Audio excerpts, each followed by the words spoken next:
Will the House come to order? Representative Ward. Thank you, Mr. Speaker. Let me clarify what just took place.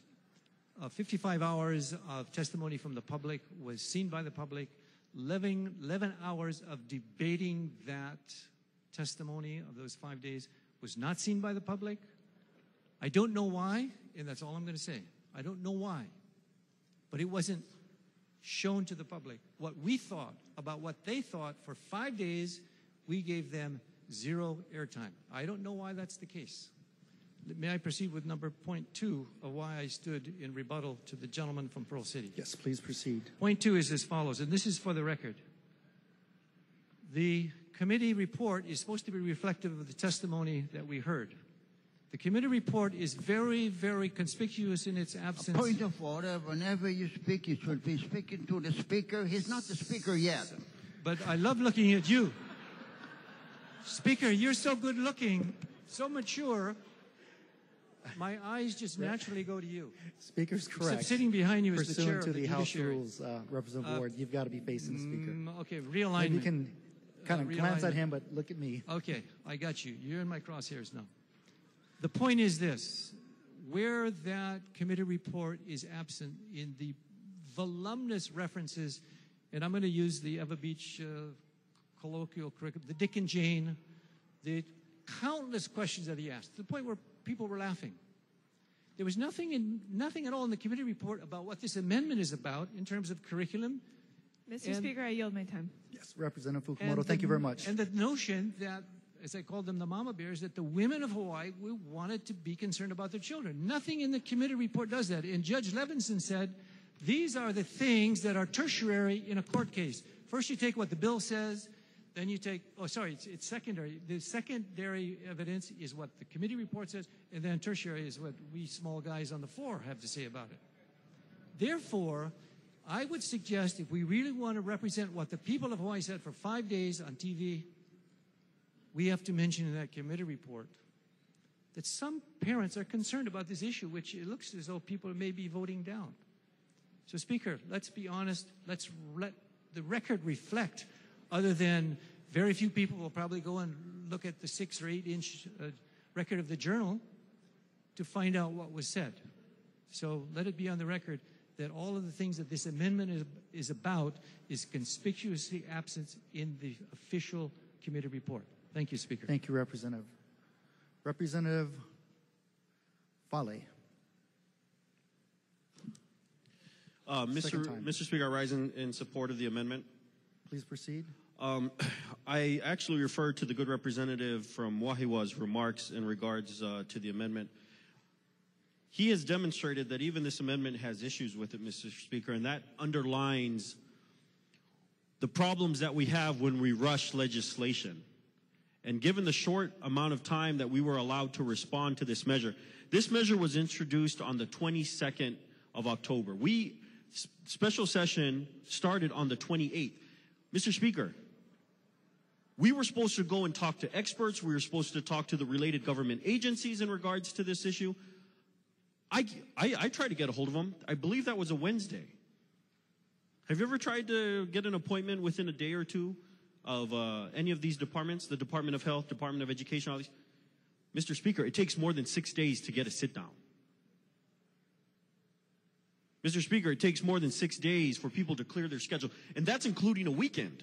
That's including a weekend. Special session started on Monday.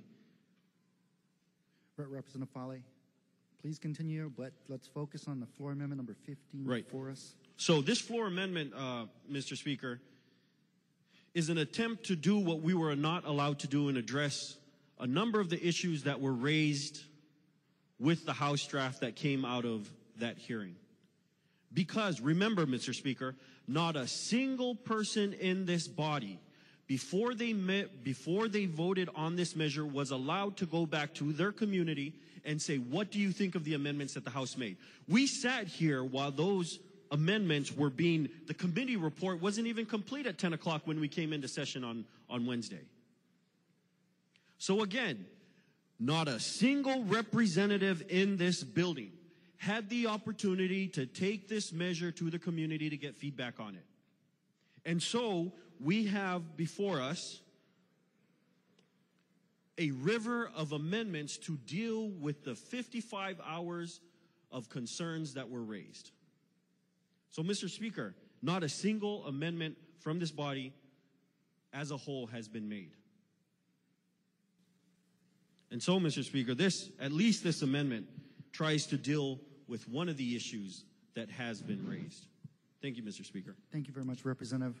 Representative Psyche. Mr. Speaker, I call for the question, but please allow members to submit written comments. Thank you. Thank you very much. Question has been called. Members, if you would like to submit written comments into the journal, either in support or in opposition of the floor amendment, Chair will allow you to do so.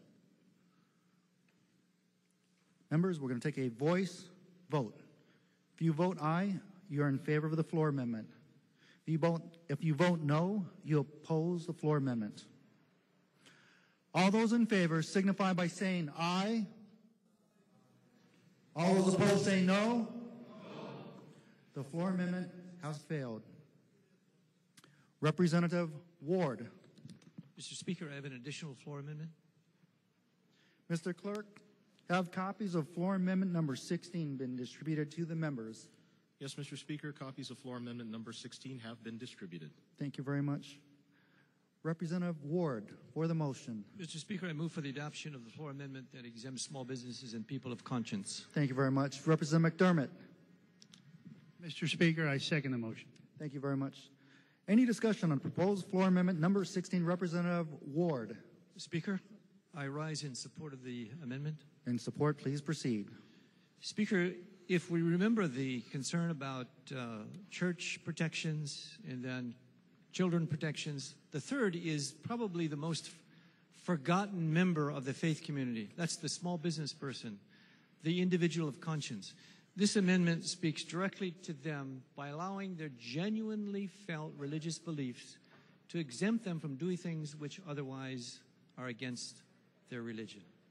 Speaker, I said earlier, half of my relatives are Muslims. If this bill said from now on it's okay to eat pork, or you should eat pork, I mean, we can pass the law, but the conscience of these individuals will be seared. It will be where the state now becomes the church religion. It'll be where the sanction of the church will rest with the state. Mr. Speaker, I know that this is unprecedented, but look, this is Hawaii. We can do better than those other 15 states. They never give this the way. And I have in my district empirical evidence, again, the empirical term, a bed and breakfast who has this very issue tied up in court. You know how much it costs to go to court to fight these issues or to settle these issues, to adjudicate these issues? Mr. Speaker, some of the churches, some of the small businesses, some of these cake makers and florists and photographers, they're going to be hurting. Why can we not consider them? That's what this amendment appeals to. And for those who are genuinely members with a faith community that in their conscience, you know, we have conscientious objectors from one faith community. They don't have to go in the military. We have people in the military that can't fire weapons, etc. We as Americans have always allowed your conscience to be very important. And not as a way of putting it onto the equality issue, but to genuinely acknowledge that this is one nation under God. This is where 80% of people believe in God. And there's probably a number of people who believe in God sincerely enough to get out of the business, which they've done already on the mainland. Speaker, we can do better. This is an amendment that will help and give those members of the faith community with conscience to do their work at the same time keep their duty to God and their country. Thank you. Thank you, Representative. Representative McDermott. I yield to Representative Rhodes. Okay, Representative Rhodes. Thank you, Mr. Speaker. Thank you. You know, having listened to all the testimony over the last week and a half, Representative Rhodes, in support or in opposition against the floor amendment. Please proceed.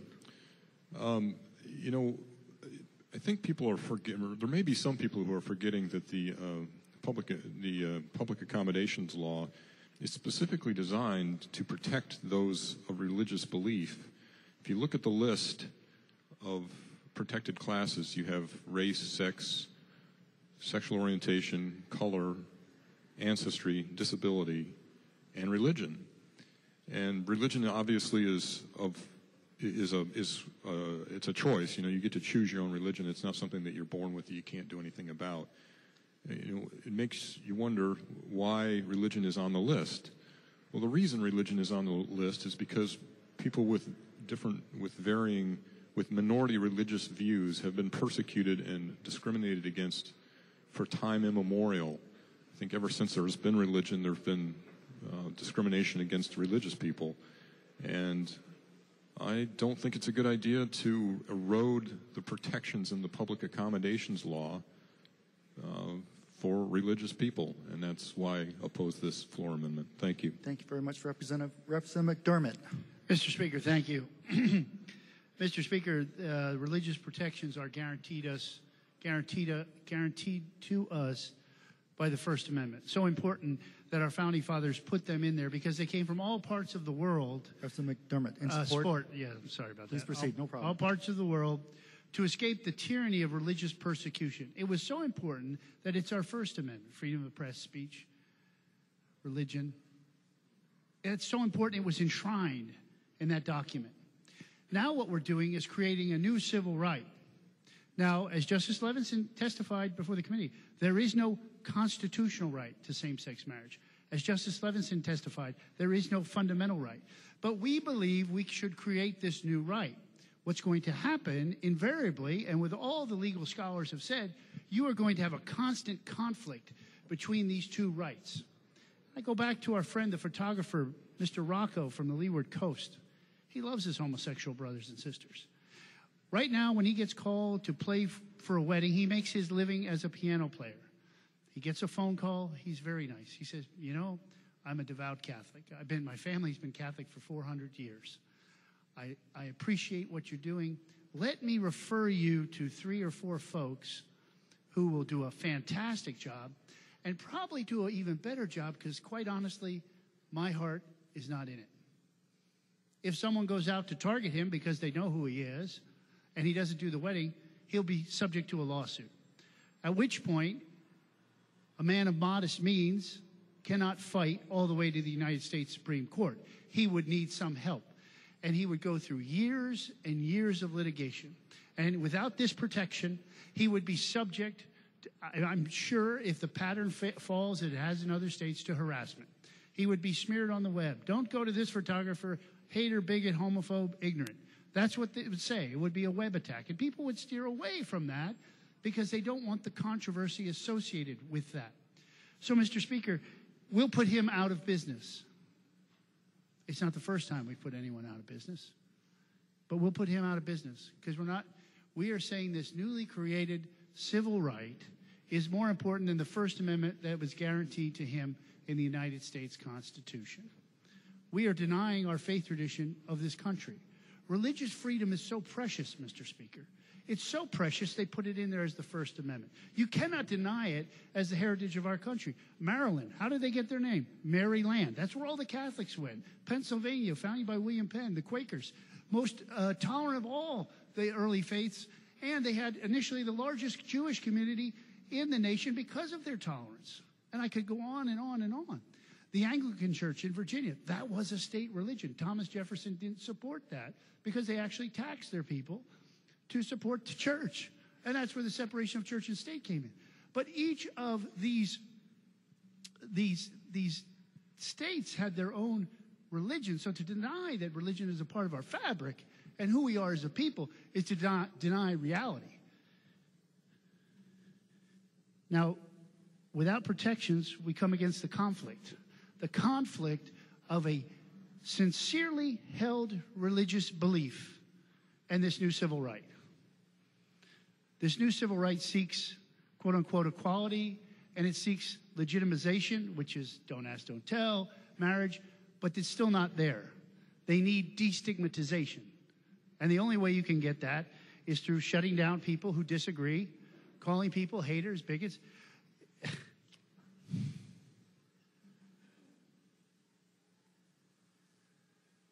And putting it in the schools. That's the only way. They're not going to get my generation. They're not going to get the other generations who are older than me.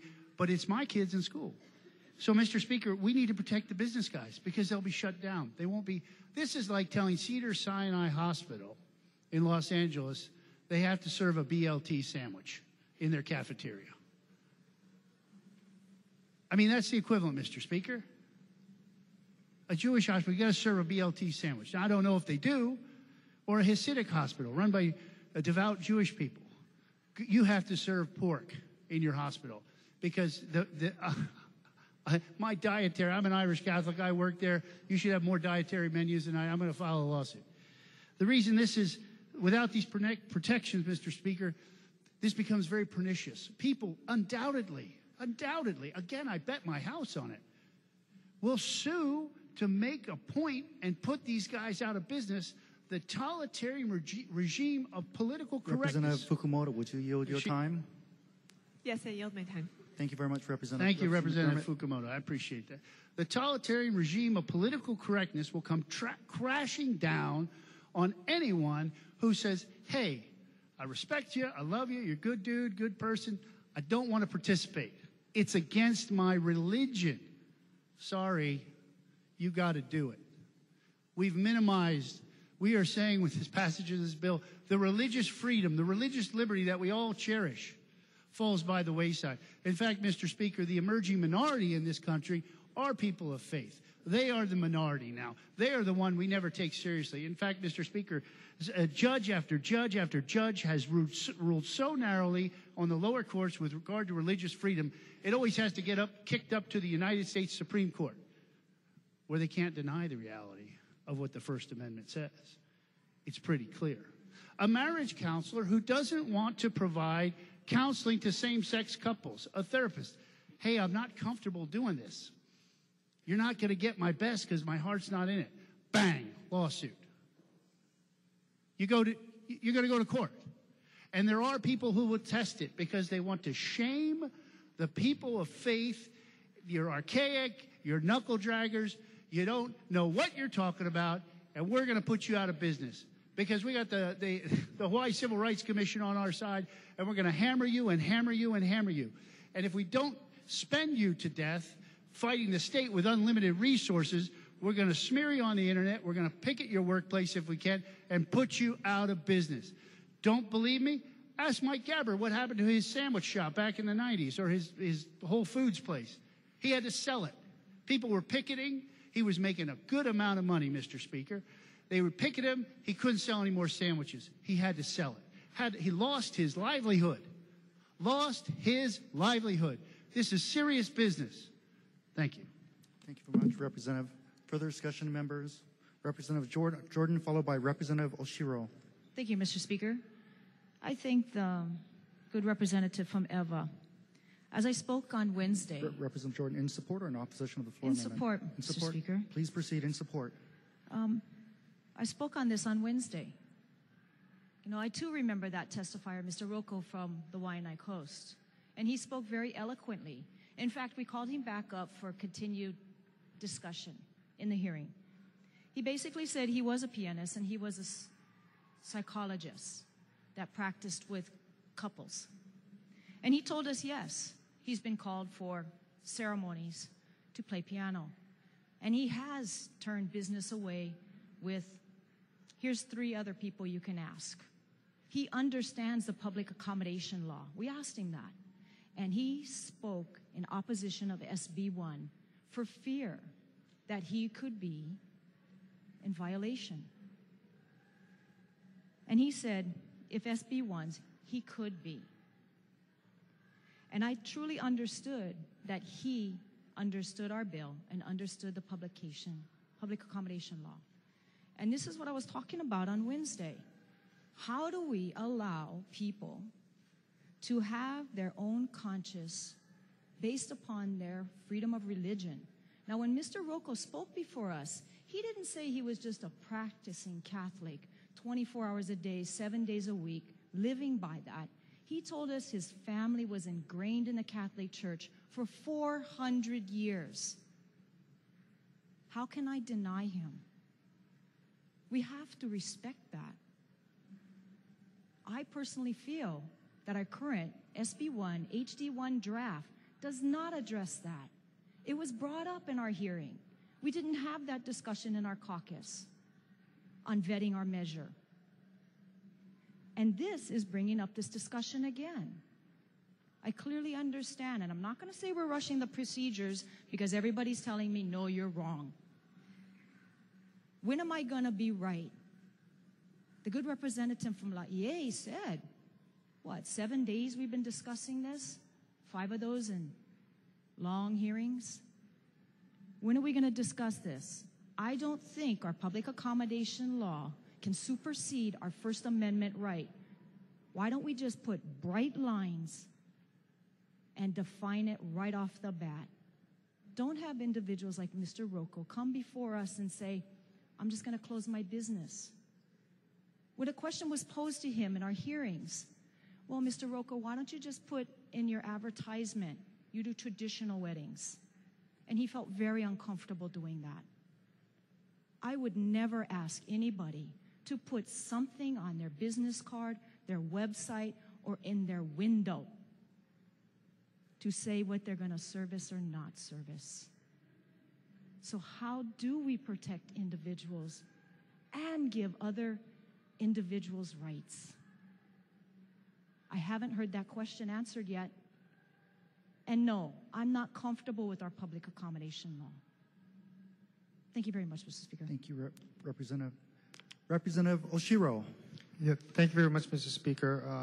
I will be speaking against this floor amendment. In opposition, please proceed. There's the same deficiencies that is in the previous draft regarding the really not the inauthentic or unrealistic protections for liability. Let me just speak a little bit about the direction this thing is headed. I'm looking at the language right here. It seems to be well placed along the lines of the representative of Waianae to a small business, which is 5 or fewer employees, or 5 or fewer housing units regarding housing. And this is very narrowly drafted in the context of providing goods or services that assist or promote the solemnization or celebration of any marriage or civil union, or provide counseling or other services that directly facilitate the perpetuation of any marriage or civil union. So it's both the creation of the civil union or marriage and the perpetuation or support of it. And the housing is similar, restricted just to those limited instances.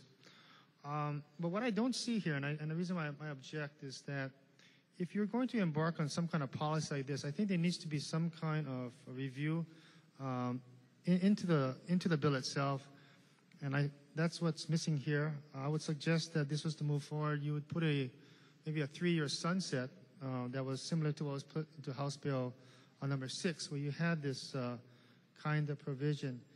I want to make sure people understand that what you're having here is a lack of clarity between both the liberty rights of individuals as well as the religious rights of individuals in the business place. And what Representative from Waianae spoke to is a very practical type of conundrum that we face, although it's inevitable if you look at the literature that's been published going back to 2008, same-sex marriages and the religious liberties. We know it's going to occur, and I think this is a good attempt to try and prevent that. If we can somehow get articulation or clarification on what tests will be used when you have both the religion interests under the Constitution and the sex interests or gender orientation issue, how that is going to be resolved. And I've been suggesting that we resort to the Schubert test, through the creation of a separate act to protect the religious rights and balance it against the due process equal protection concerns. And again, it would be determined by a bona fide, sincere religious beliefs. And that's helpful because it's not any willy-nilly kind of religion unto itself kind of creation, but what's bona fide and what's sincere religious beliefs. It also requires that the action be substantially burden the person's ability to act on that belief. And then the burden would shift again to the government to establish that there's a compelling state interest. And number 2, that it's the least restrictive or least burdensome manner.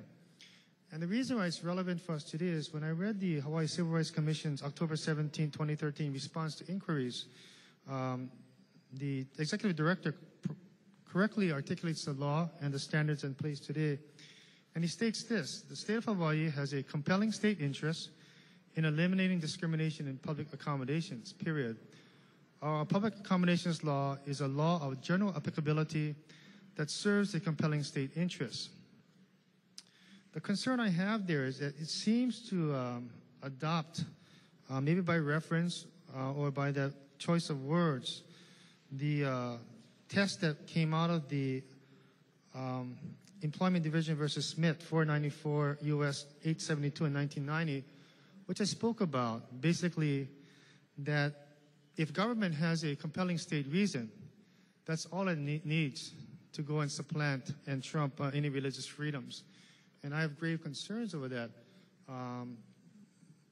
I've asked, and I hope they would consider, and we would consider, that we return to the prior Schubert-Werner line of cases where Justice Brennan wrote and suggested that we need to have a balancing of approaches when you have two important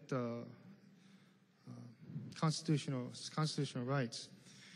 Also, on a real practical note, Mr. Speaker, let's not forget that we're not just not talking about photographers or bakers or butchers or wedding planners or florists, but we're talking about a multitude of individuals and small businesses involved in the marriage ceremony today. This involves one's creative intellectual property, whether it's poetry or writing or publication or musicalization, lyricists. A whole gamut of people would fall under. Mr. Speaker, I yield my time. Thank you very much, Representative Awana. Thank you, Representative from Nanakuli Ea. It seems to not be appreciated how far reaching it is. And it's a quite reasonable request. It's not going to be sanctioning any kind of things that would oppress people like me of Okinawan ancestry or me of Japanese ancestry. But really, it would provide some bright lines of understanding. And the idea behind it, and certainly there's no animus intended behind this proposal, but it's a very practical one, that over a period of 2 or 3 years, you will see, and we hope to see, a developing niche of businesses that will cater to exclusively to our gay brothers and sisters in the area of marital services or those kinds of events and activities. And I think that's the idea behind it. The last legislature to look at this was, I think it was the Minnesota legislature several years ago. And they went back and forth on this whole idea because they based it upon the past history of other states where you've had this conflict, and they wanted to avoid it. They didn't want to get into the situation in New Mexico right now that you have a photographer that was fined under their version of a Civil Rights Commission, and that may also prompt ultimately the higher appellate courts of the United States Supreme Court to even look at that case. But the whole idea behind it is to prevent, as much as possible, these foreseeable conflicts from arising. And finally, Mr. Speaker, I need to suggest this. This is in no way condoning any type of discrimination at all. What this does is it's a very practical approach to human nature and human custom. And as creatures of habit, we all have inclinations. So that's what it does. But it also provides an opportunity for us to do the right thing for our people, to avoid conflicts, and to address, Mr. Speaker, the fringe elements on both sides of this debate and discussion. Most people will not impose themselves upon the mom and pops. That's understood. It's the fringe elements that this proposal here seeks to address. It's a good attempt for my Republican counterparts, but for other deficiencies, I will have to vote against this floor amendment. Thank you, Mr. Speaker. Thank you, Representative. Further discussion, Representative Lee. Thank you, Mr. Speaker. I rise in strong opposition, and I'll be brief. Opposition, please proceed. Thank you. This bill, while purporting to protect the rights of small businesses, actually undermines the civil rights of everybody else. It would allow a business to put a sign in a window saying, essentially, no gays allowed. It codifies discrimination, which is something that we do not we do not, here in Hawaii especially, condone. And I want to point out that no other state has taken a position like this. No other state has taken such an extraordinary step to open up this sort of law. And furthermore, under the underlying bill right now, nothing changes with the passage of marriage equality. Nothing changes from the perspective of a small business owner, because right now, discrimination based on sexual orientation is already prohibited by law. So with that, I thank you very much and ask to insert written comments. Thank you. So ordered. Mr. Speaker. Representative Fale. The previous speaker, you know, it would be great if his remarks were true. Representative Fale, in support or in opposition of the floor amendment? In support of the amendment, Mr. Speaker. Please proceed And I in sure support. wish I had the opportunity to share what he just said with my community. He says SB1, HD1 covers everything that we need. And that Representative Fale, I don't think he said that. He was okay. he focused his comments Okay, he on the says- amendment. Oh, The okay. amendment He says before that us. the amendment will codify discrimination, and that we do need to make sure that we compel people to do certain things. Mr. Speaker, in this country, we've never forced people to support religious ceremonies, and marriage is one of those ceremonies. Never have. That would be forcing people to support a religious institution. Forcing businesses to support marriage ceremonies with which they fundamentally disagree is forcing them to support a religious ceremony, Mr. Speaker. That would be codifying discrimination. That would be something compelling of people to do that has never been allowed in this country before, Mr. Speaker. We have never forced people to support religious ceremonies, and we should never force businesses to support those religious ceremonies either, Mr. Speaker. And for those reasons, I believe that we are in a very good position to once again address this issue with this amendment and to not compel people to act against their conscience. Thank you, Representative. Mr. Further Speaker. discussion, Mr. Representative Psyche, followed by Representative Shuro. I call for the question, but please allow the introducer to present his rebuttal. Thank you. Before that, I'd like to recognize Representative Shuro second time, then we'll Representative Marcus Shuro, go ahead. Thank you, Mr. Speaker. Second time. I just noticed that the draft on page 22 does contain an Mr. important Speaker, provision. point of order. What's your point? I did call for the question, but please permit the introducer to present rebuttal. Recess.